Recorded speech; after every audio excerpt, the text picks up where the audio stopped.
7월 18일 월요일, 행복을 도둑맞는 습관. 스웨덴에서 행복한 삶에 대해 연구하는 헬릭 에드베리는 요즘 사람들은 스스로 불행의 씨앗을 뿌려놓고 항상 남 탓으로 돌린다고 주장합니다. 다음은 에드베리가 말하는 행복을 도둑맞는 7가지의 습관과 대처법입니다. 첫 번째, 험담을 하는 사람. 나쁜 뉴스만을 전하는 매체는 멀리하라. 두 번째, 일이 많아 힘들 때는 초조해하지 말고 할 수 있는 일을 시작하라. 세 번째, 불쾌한 감정을 바로 표현하지 말고 마음에 담아두었다가 적당한 이유와 함께 버리는 연습을 하라. 네 번째, 남과 비교하지 말고 내가 이룬 것들을 되돌아보며 자신감을 찾으라. 다섯 번째, 열정이라는 핑계로 자신을 들볶지 말고 충분히 쉴 수 있는 여유를 삶에 넣으라. 여섯 번째, 똑같은 패턴의 삶에 안주하지 말고 작은 시도라도 하며 꾸준히 새로움을 경험하라. 일곱 번째, 별것도 아닌 일을 크게 부풀려 걱정하지 말고 걱정의 늪에서 빠져나올 수 있는 명언이나 문구를 적어 놓으라. 행복은 외부의 요인에서 찾아오는 것이 아니라 내가 만들어가는 것입니다. 작은 바람에도 흔들리는 촛불 같은 행복을 쫓지 말고 태풍에도 끄떡없는 하나님이 주시는 평안과 행복을 구하십시오. 오늘의 말씀, 찬송하리로다 하나님 곧 우리 주 예수 그리스도의 아버지께서 그리스도 안에서 하늘에 속한 모든 신령한 복을 우리에게 주시되. 에베소서 1장 3절. 오늘의 찬송 410장 내 맘에 한 노래 있어.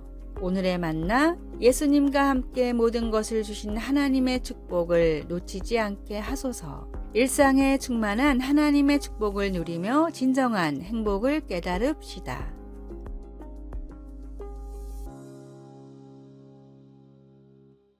7월 19일 화요일, 가장 위대한 교향곡. BBC 뮤직 매거진에서 전 세계 151명의 저명한 지휘자들에게 역사상 가장 훌륭하다고 생각하는 교향곡 20곡의 목록을 요청했는데 베토벤의 교향곡 제3번인 에로이카가 1위를 차지했습니다. 제목이 영웅을 뜻하는 이 작품은 프랑스 혁명의 혼란 중에 작곡되었습니다. 게다가 이 곡은 베토벤이 청력을 점차 잃고 있던 힘든 시기에 탄생했습니다. 이 음악은 시련을 맞게 될 때 인간이라는 것, 그리고 살아있다는 것이 무엇을 의미하는지를 극한 감정의 음조로 보여줍니다. 베토벤의 교향곡 제3번은 행복과 슬픔, 그리고 궁극적인 승리라는 거친 음조의 변화를 담아내며 인간 영혼에 대한 시대를 초월한 헌사로 받아들여지고 있습니다. 바울 사도가 고린도 교회에 보낸 첫 번째 서신 또한 비슷한 이유로 주목할 만합니다. 뽀는 아니지만 영감으로 쓰인 글을 통해 축복 속에서 일어서고 영원히 부서지는 갈등으로 슬픔에 빠지고 은사를 받은 이들이 하나가 되어 서로를 위해 하나님의 영광을 위해 함께 일하면서 다시 일어섭니다. 둘의 차이점이라면 바울 서신에서는 인간 영혼의 승리를 성령 하나님께로 바치고 있다는 것입니다. 바울은 우리에게 이루 말할 수 없는 그리스도의 사랑을 다 같이 경험할 것을 강력히 권하면서 하나님 아버지께서 우리를 함께 부르시고 성자 예수님이 인도하시고 성령께서 감동케 하신다는 것을 우리로 깨닫도록 도와줍니다. 말씀, 우리가 유대인이나 헬라인이나 종이나 자유인이나 다 한 성령으로 세례를 받아 한 몸이 되었고 또 다 한 성령을 마시게 하였느니라. 고린도전서 12장 13절. 찬송 475장 인류는 하나 되게. 기도, 성자 예수님을 바라보고 성령님을 의지하며 하나님께서 나같이 소음을 만드는 자와 함께 무엇을 하실 수 있는지를 점점 알아가면서 제가 다른 사람들과 무엇을 함께 할 수 있는지를 보게 해 주소서. 아멘.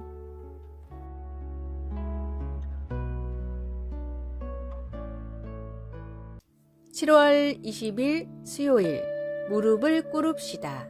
상인과 함께 오래 사막을 다닌 낙타들은 아침마다 떠날 채비를 하는 주인 앞에 나와서 무릎을 꿇고 짐을 실어주기를 기다리는 습성이 있습니다. 상인은 낙타의 등에 짐을 실지만 결코 낙타를 힘들게 할 만큼의 무거운 짐을 실지 않습니다. 날씨 등의 이유로 때로는 한 달이 넘게 사막을 건너야 하기 때문에 욕심을 부리다가 낙타가 지치거나 병이 나면 오히려 손해이기 때문입니다. 이 사실을 잘 아는 낙타는 상인이 실어주는 짐을 마다하지 않고 오히려 아침마다 상인 앞에 무릎을 꿇습니다. 그리고 낙타의 수고를 아는 상인은 해가 지면 낙타의 짐을 내려주고 풍족한 음식과 좋은 잠자리를 마련해 줍니다. 비록 낙타는 종이고 상인이 주인이지만 낙타는 상인을 믿고 상인은 낙타를 위하기 때문에 목표한 곳에 도착하기까지 서로를 아끼고 신뢰하는 마음은 더욱 커져갑니다. 어쩌면 우리의 신앙도 이와 비슷한 모습입니다. 상인을 신뢰하는 낙타처럼 그리스도인은 당연히 짊어져야 할 짐을 지어야 하고 그 짐을 감당하기 위해 매일 주님 앞에 무릎을 꿇어야 합니다. 주님이 주신 말씀과 명령을 지키며 천국으로 떠나는 그날까지 주님을 더욱 알아가는 은혜를 달라고 간구하십시오. 오늘의 말씀, 다만 너희는 그의 나라를 구하라. 그리하면 이런 것들을 너희에게 더하시리라. 누가복음 12장 31절. 오늘의 찬송 433장. 귀하신 주여 날 붙드사. 오늘의 만나, 더 편하고 안락한 삶이 아니라 주님을 알아가는 삶을 구하게 하소서. 하나님의 뜻을 묻는 기도와 결심으로 하루를 시작합시다.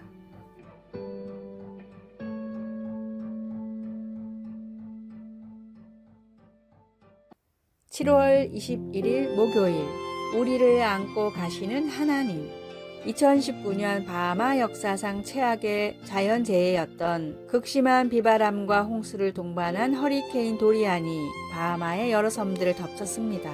브렌트는 뇌성마비를 앓고 있는 장성한 아들과 함께 집에 대피하고 있다가 그들도 집을 떠나 피해야 한다는 것을 알게 되었습니다. 브렌트는 앞을 볼 수 없었지만 그래도 아들의 생명을 지켜야 했습니다. 그는 부드럽게 아들을 어깨 위에 태우고 안전한 곳으로 옮기기 위해 턱까지 차오른 깊은 물속으로 들어갔습니다.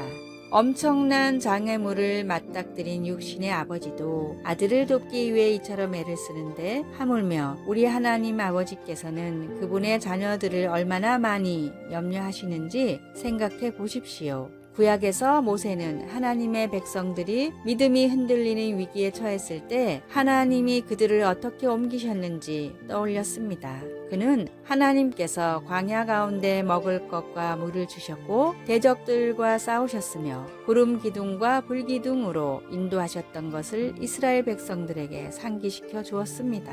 모세는 하나님이 그들을 위해 행하셨던 많은 일을 묵상하면서 이렇게 말했습니다. 여러분도 다 아는 일이지만 여러분의 하나님 여호와께서는 마치 아버지가 자식을 돌보듯이 광야에서 여러분을 보살펴 주셨습니다. 광야를 지나는 이스라엘 백성들의 여정은 쉽지 않았고 때때로 그들의 믿음은 약해졌습니다. 하지만 그 여정은 하나님의 보호 아래 일용할 양식을 공급받았다는 증거가 넘칩니다. 아버지가 아들을 다정하게 용감하게 그리고 확신 있게 안고 가는 모습이 바로 하나님께서 이스라엘을 돌보시는 것을 보여주는 완벽한 모습입니다. 우리의 믿음이 시험 받는 어려움에 마주할 때라도 하나님이 거기 계셔서 그 어려움들을 뚫고 우리를 안고 가신다는 것을 기억하십시오. 말씀, 사람이 자기의 아들을 안는 것 같이 너희의 하나님 여호와께서 너희가 걸어온 길에서 너희를 안으사 이곳까지 이르게 하셨느니라 하나. 신명기 1장 31절. 찬송 406장. 고난 내 영혼 편히 쉴 곳과. 기도, 제가 느끼지 못하더라도 하나님께서 저를 안고 가심을 기억하도록 도와주소서. 주님의 권능과 긍휼하심에 감사드립니다. 아멘.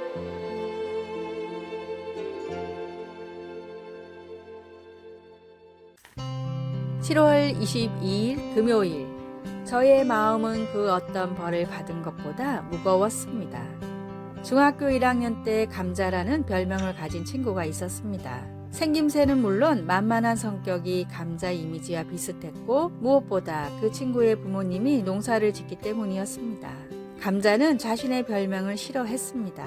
놀리지 말라고 부탁했으나 그럴수록 감자라고 부르는 입은 많아졌습니다.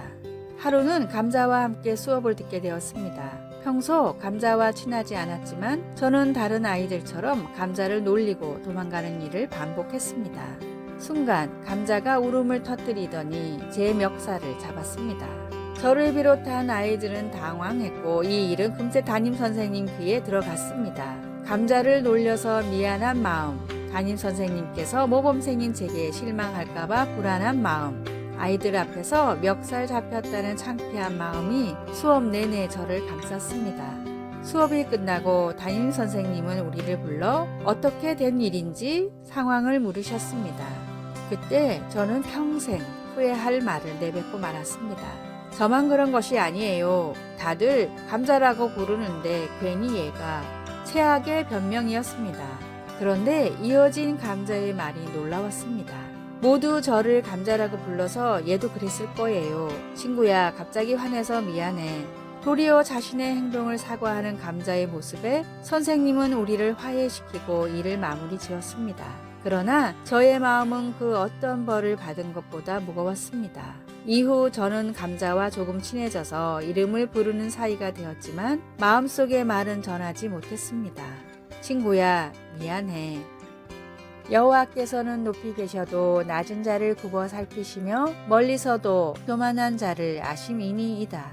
시편 138편 6절. 아래의 빨간색 글자 구독을 누르시어 더 많은 전도의 열매를 맺으시기를 기도합니다.